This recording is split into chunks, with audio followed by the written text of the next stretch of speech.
What's up? It's guubums back again with another new video. There's a new patch, so that means new video. Today I'm going to be talking about all the best comps you should be playing this patch.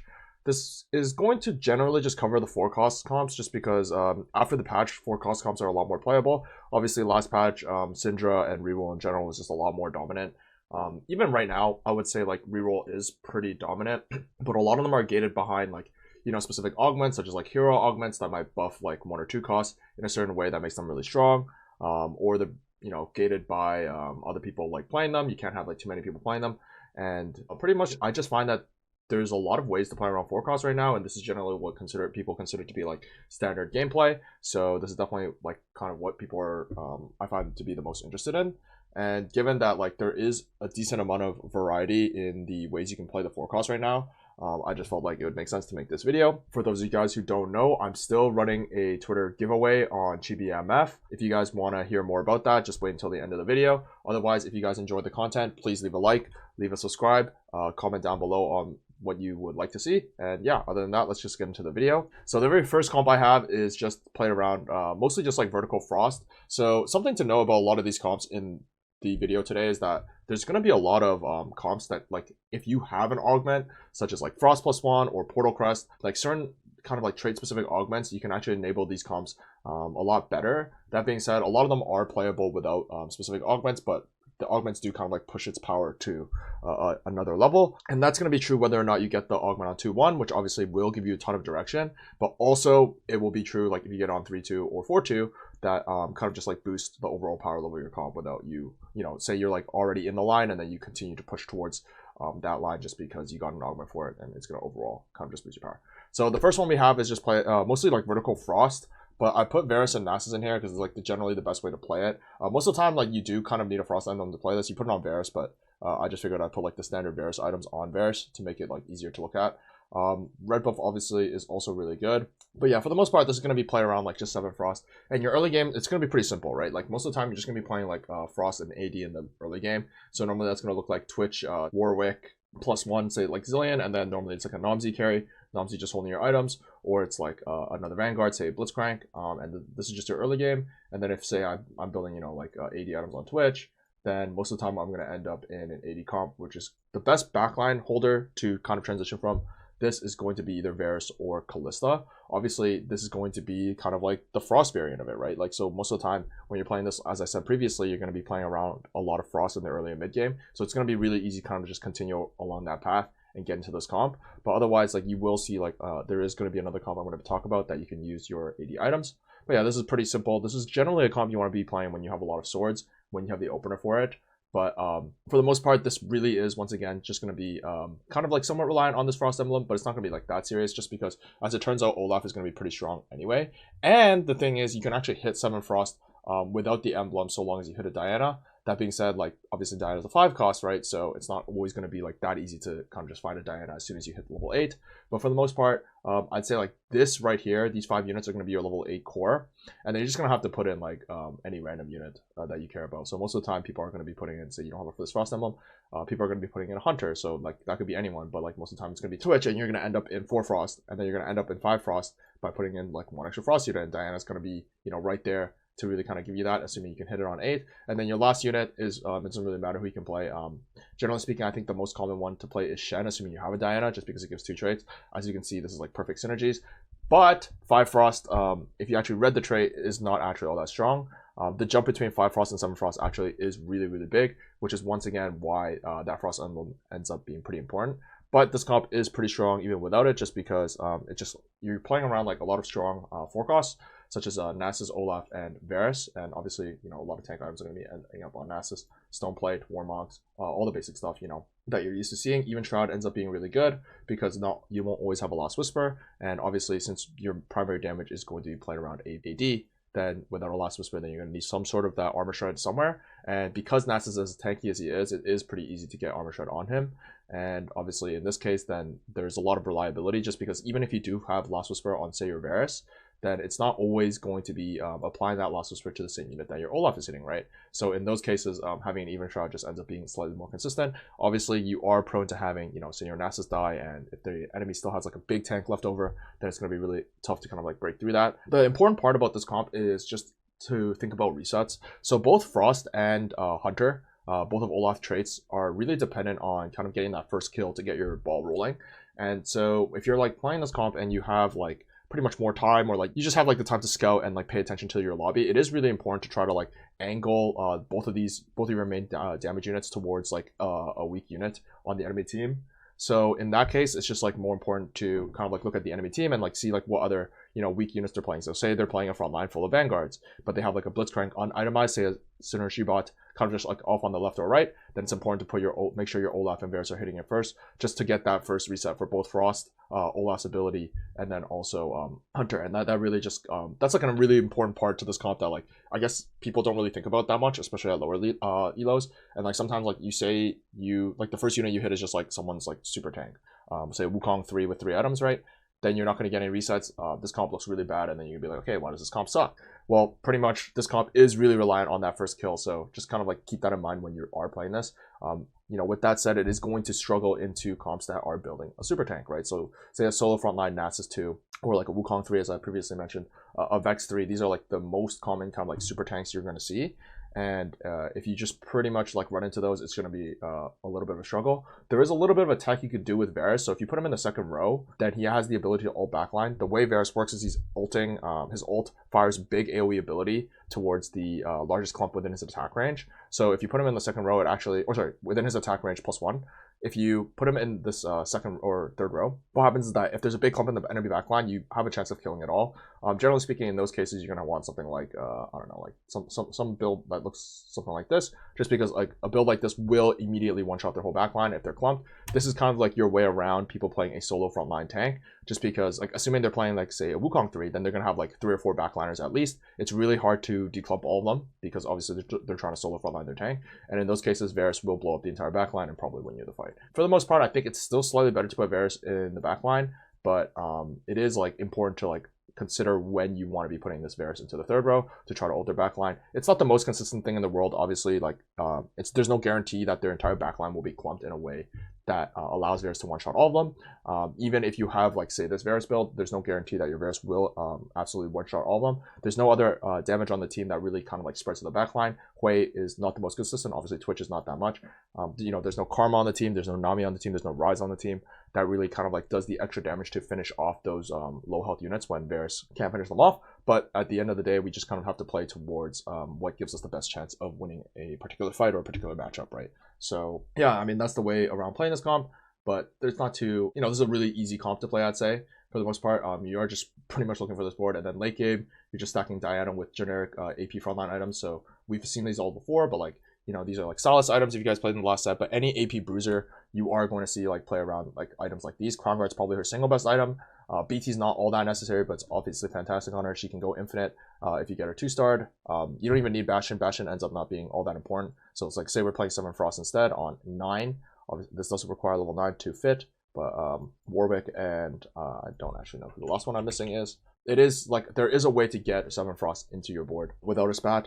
But in those cases, if you think you can go level 9 quickly without having to roll too much on 8, say you have an early Olaf 2 or an early Varus 2, maybe both, then you do want to make sure that you're holding that Warwick just so that if you go 9 and you find your Diana, then you can play Summon Frost, right? But other than that, there's not too much to kind of like talk about with this comp. There's a couple things, but at the end of the day, this is a pretty straightforward comp. So next up, we have the other AD comp. I do think this is probably the best generic comp in the meta, and I know there's a lot going on the screen right now, a lot of different units being put on your board, but let me just kind of like talk about how this comp functions. So for the most part, Kalista just needs a Rage Blade, because the way Fairy works is that you are given an extra item, the Fairy Crown, and this item is stronger than any buildable item on Kalista, right? And it is really easy to just get it. You just have to play 2 Fairy. So either Kalista Rakan or Kalista Milio is generally your way to go. But obviously, because Rakan is a frontliner and Kalista is a backliner, we're generally going to be playing around that Rakan. Obviously, Rakan is also a 4 cost, so it's quite accessible assuming that you are able to find that Kalista. Sometimes in the case that you don't have a Rakan, you are just going to have to play 2 Fairy some other way. Like most of the time it won't be optimal, but nevertheless, we do have to play that 2 Fairy to kind of get this online. But otherwise, you're just playing Rageblade. Most of the time, you're going to play Last Whisper. I think even Rageblade is actually not all that important, assuming you can get a red buff. So kind of like the name of the game really here is just attack speed. Red buff or Rageblade is going to be the best. If you have a Rageblade, you can still feel free to build red buff. But most of the time, you are going to want that Last Whisper just for that armor shred. There's no like hyper tank you can really play with this comp to kind of like get that armor shred. And most of the time, you're actually going to be duo carrying a Fiora. So right now, kind of like the AD lines are centered around like 2 different cores. Either you're playing Varus and Olaf because Frost and Pyro kind of get along really well, or you're playing Kalista and Fiora. Once again, this implies that you don't have any spats because there's a Pyro spat specific line that you're playing around like 5 Pyro with Kalista, and in those cases you are going to be putting the Pyro emblem on Kalista, and the comp works a little bit differently. But once again, I'm going to be trying to focus on the builds that don't kind of like require anything specific. So yeah, you're just going to be playing around this Last Whisper, Rageblade, Kalista, and then Fiora gets like your standard, frontline bruiser items. Sterak's, BT, and GA are her best in some order, but obviously you can just go like more damage in the form of GS. Obviously like BT, GA, and Sterak's kind of together are like 3 defensive items. They're not like exactly defensive items. Obviously they're giving her a lot of offensive utility as well. But it is fine to like diversify your damage in that way and by giving her more damage stats. Something to note is that you can build Last Whisper and Even Shroud on this unit as well. So Fiora actually stays alive throughout the fight, and for the most part is going to be your main way of kind of like dealing with tanks, but also she has a way of like wrapping backline, right?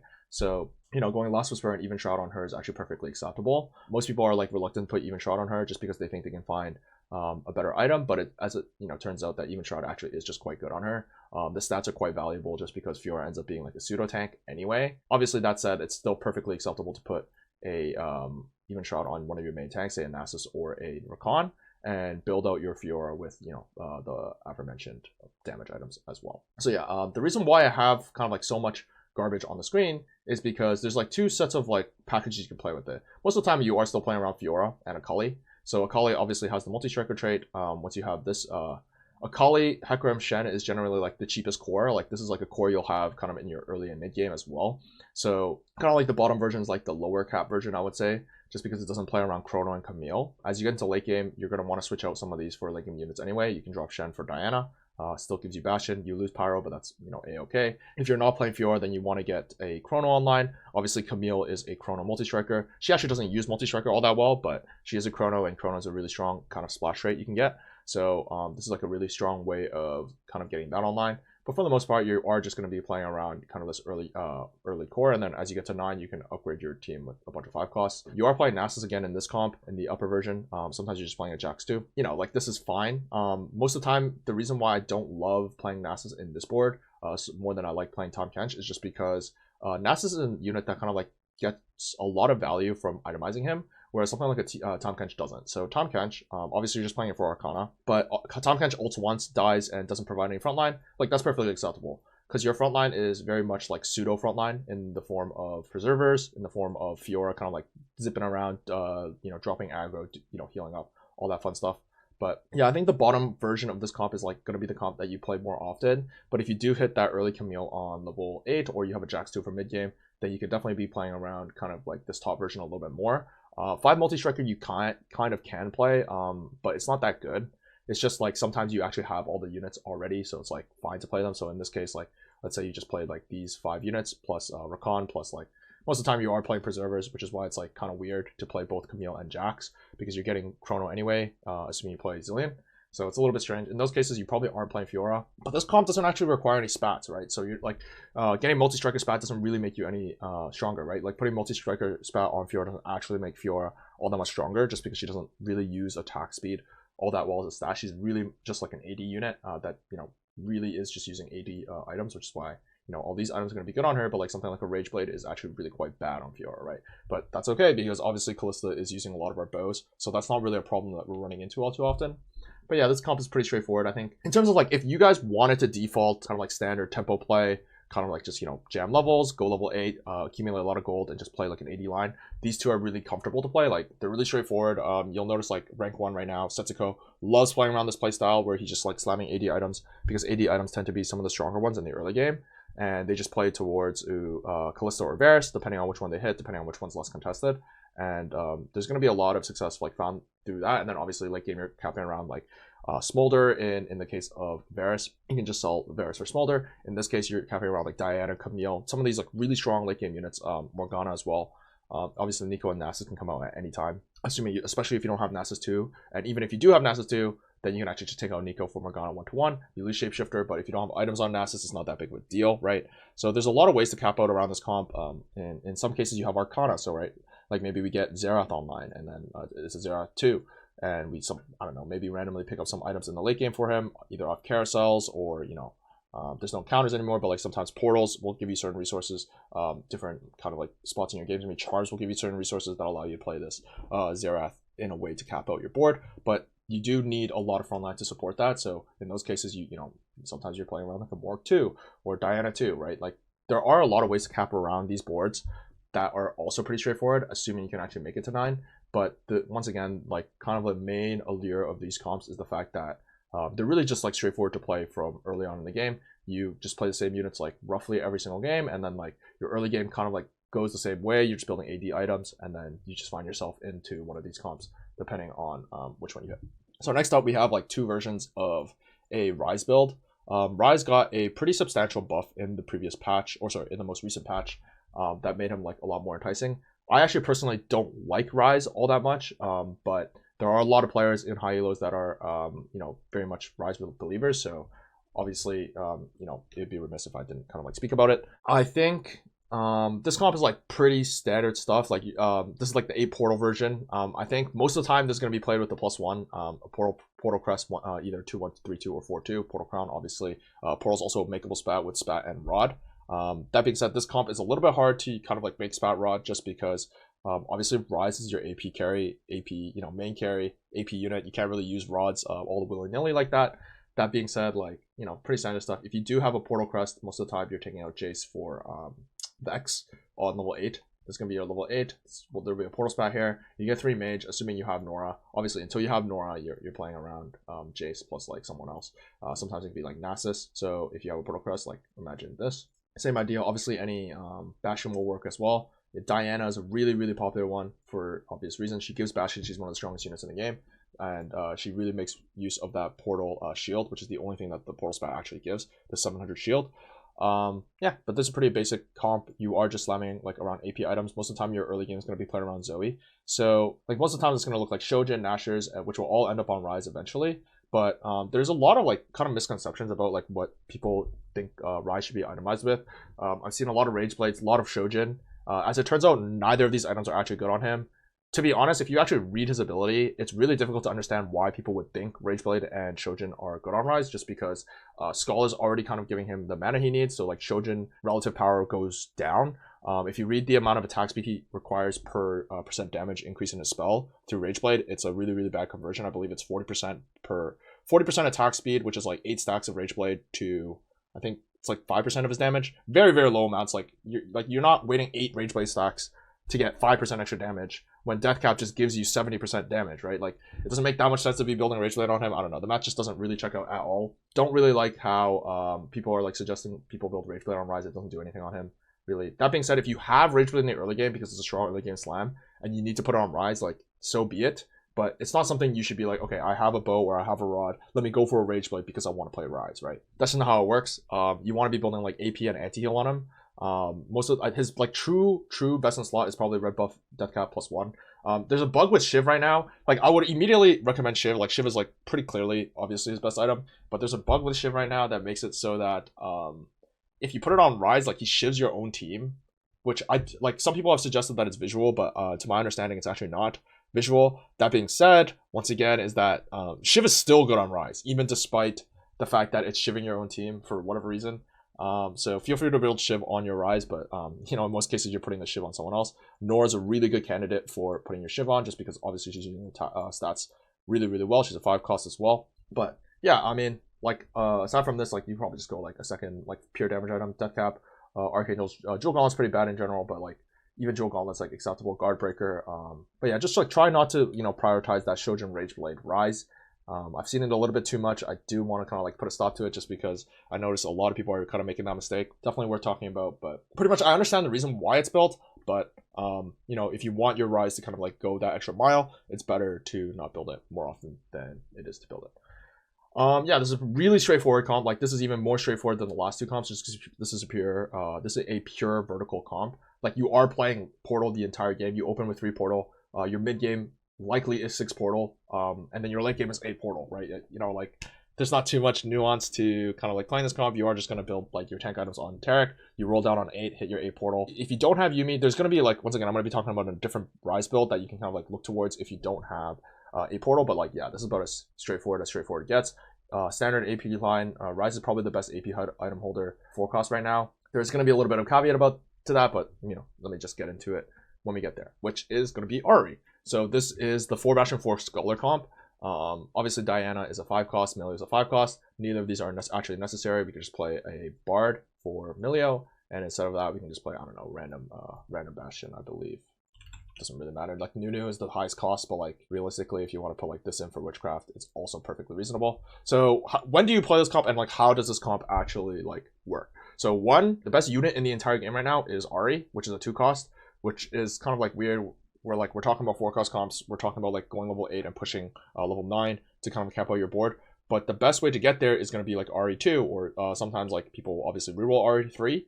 But in the case that you don't get to reroll Ahri3, say like someone else is already taking them all out of the pool, or maybe you're just not finding that many Ahris. Maybe you're just like, maybe taking Econ Augment that lets you push a lot of levels. You can play around Ahri in a way that doesn't actually reroll her because of how strong she is. And this is the way you do that. So you're just playing around like very standard stuff, like more or less the same comp as previously, but it's not like playing around a Portal.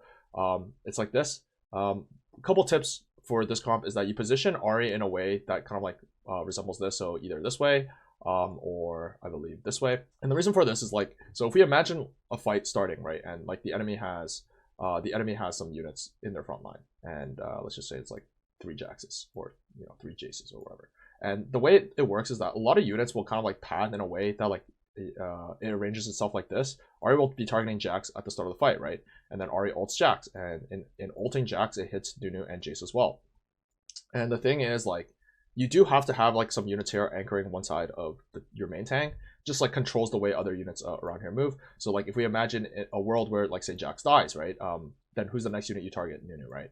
And if you want to target Nunu instead of like someone else here, we want to anchor this front line down, because say they're back here and like the enemy units, let's pull some more units here, like go like this, then you target Nunu, but you also might target like Poppy, right? Say Nunu's dead, or like there's no Nunu. It's Jace versus Poppy, then you target Poppy instead, and your angle for your Ahri ult is significantly worse than it would be when you're ulting these units. And like people hear this and they're like, okay, like is that actually that big of a deal? Well, the thing is, like if you're hitting 3 units with Ahri, you're literally tripling her damage. And the thing is, she does astronomical amounts of damage right now as is, and also she does true damage, so she blows up tanks. So it's like, does this make a big diff? Absolutely makes a big diff. It's like the difference between Ahri hitting 2 units and 1 unit is literally double her DPS in the early stage of the fight.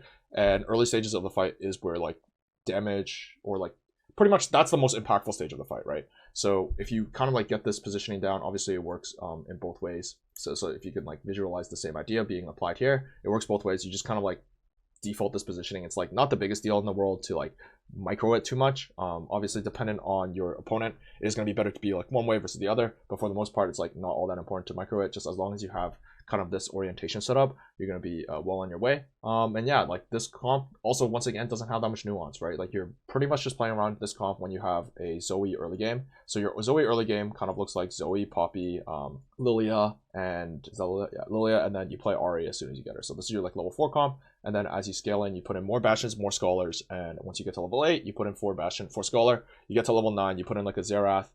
He has Arcana with Ahri, really easy to fit. Does magic damage, so if you have Magic Shred in the form of either Spark or Shiv, then Xerath's going to be like kind of like Xerath's just going to be a really easy way to kind of like cap out your board. Obviously, Xerath is giving us Ascendant Charms as well. So there's just like a lot of easy ways to cap out with this. We have Milio. We already talked about Milio and Diana. If you upgrade these, they're going to be an extremely strong addition to your board. But yeah, this is pretty basic stuff here. Probably like going to be one of the more common stuff you see on ladder as the meta progresses. My personal read is that this is like probably the best comp in the game, but it's kind of like you have to approach that with a little bit of skepticism, because at the end of the day you are playing around a 2 cost. That said, she's a broken 2-cost, but it is still a 2-cost. So there might be developments to the meta made to make it so that it's not the strongest. Obviously, there's still going to be reroll comps, but yeah, this is pretty solid stuff overall. And then you just alpha your Ryze with extra items. Not too hard to kind of like pilot this comp. And finally, we have a comp that you guys are actually probably familiar with, which is just Karma Fiora duo carry. I don't actually see the case where you play this like that often, outside of just like hitting a Karma 2 or playing around Witchcraft Emblem. So if you have Witchcraft Emblem, this comp is really strong. You just play a 6 Witchcraft. You need to find a Zoe somewhere. You just play 6 Witchcraft, pretty basic stuff. It's just Fiora Karma duo carry with Preserver frontline. Rakan, normally you're playing, I should have Zillion here still, but Preserver's Rakan, you put tank items on Rakan. Most of the time, it's not the best, but you know, he'll make do. Rakan items get tank, and you put items on Fiora, and Fiora's still one of the best units in the game right now. Probably still one of the stronger 4-costs in the game. So this is pretty basic stuff that you guys have seen last patch as well. Is obviously really strong. They dramatically nerfed Karma, but her damage is still quite high. So if you have the frontline to support Karma, kind of like doing a lot of damage over time throughout a fight, then she's still going to be really quite strong. And how do you really get into this comp? It's a little bit tough, I'd say, just because most of the time you're not really building towards Karma. That's just not going to be like something you play for, because Karma outside of this specific setup is going to be a little bit on the weaker side, especially when you compare it to stuff like Ryze. But that being said, like, I think it's not so like out of this world to be playing around Karma, just because she's like a lot stronger than probably a lot of people give her credit for. So if, say, Ryze is really contested, and you built AP items, like, you're not really going to be playing around these two comps when you build AP items. So what can you play? You play Karma, you play Ahri, and that's just going to be how you find yourself into this comp. Fiora items, same as before, Sterex, BT, GA, obviously you can go with Deathblade, GS, i.e. Any Fiora damage item work. Karma, you're just going to go with anti-heal, either Morello or Red Buff. Red Buff is slightly better. And a mana item, Blue Buff is a decent bit better than Shojin, but obviously Shojin kills a sword. In this comp, killing swords is slightly less important than in other comps, just because we can put our leftover swords on Fiora. If you notice in this comp, there's not a single sword used anywhere.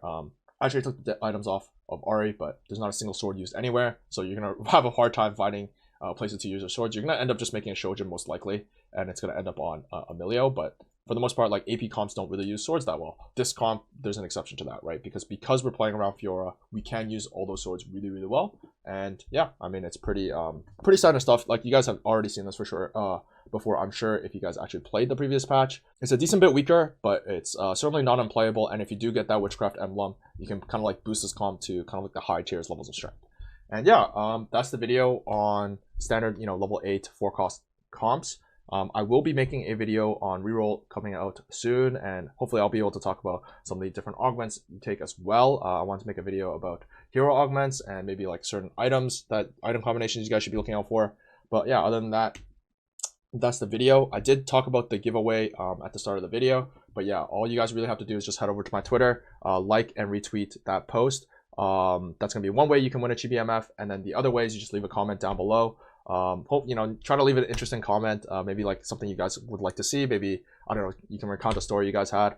Interesting comments might draw me to kind of like picking that comment to win the giveaway more, but at the end of the day, it's not all that serious. If you guys want a chance to win, just leave a comment. If you guys want 2 chances to win, once again, visit my Twitter, or otherwise, if you guys are looking for me, you can find me on my Twitch. I stream every so often.